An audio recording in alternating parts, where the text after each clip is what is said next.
And here we are, the granddaddy of all quantum weirdness, the infamous double-slit experiment.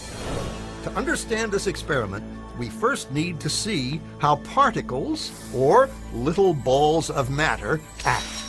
If we randomly shoot a small object, say a marble, at the screen, we see a pattern on the back wall where they went through the slit and hit. Now, if we add a second slit, we would expect to see a second band duplicated to the right.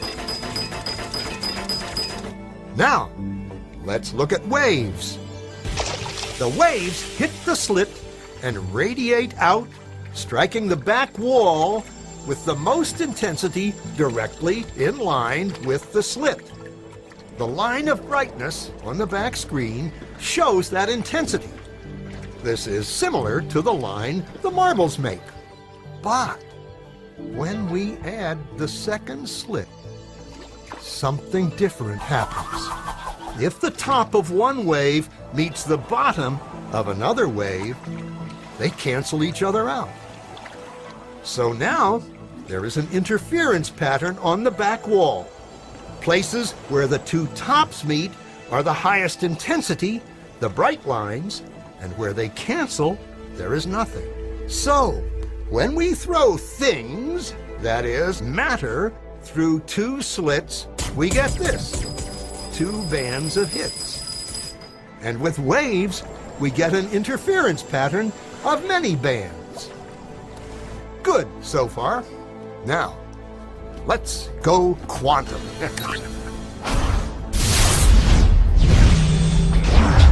An electron is a tiny, tiny bit of matter, like a tiny marble. Let's fire a stream through one slit. It behaves just like the marble, a single band. So, if we shoot these tiny bits through two slits, we should get, like the marbles, two bands. What? An interference pattern! We fired electrons, tiny bits of matter, through. But we get a pattern like waves, not like little marbles. How? How could pieces of matter create an interference pattern like a wave? It doesn't make sense. But physicists are clever. They thought, maybe those little balls are bouncing off each other and creating that pattern. So, they decide to shoot electrons through one at a time.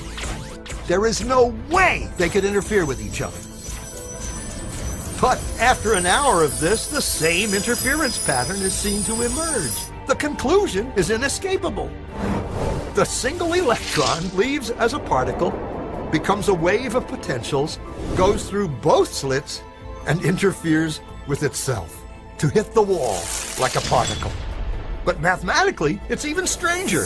It goes through both slits, and it goes through neither. And it goes through just one, and it goes through just the other. All of these possibilities are in superposition with each other. But physicists were completely baffled by this. So they decided to peek and see which slit it actually goes through. They put a measuring device by one slit to see which one it went through and let it fly. But the quantum world is far more mysterious than they could have imagined. When they observed, the electron went back to behaving like a little marble.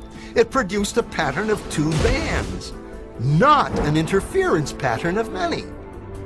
The very act of measuring or observing which slit it went through meant it only went through one, not both.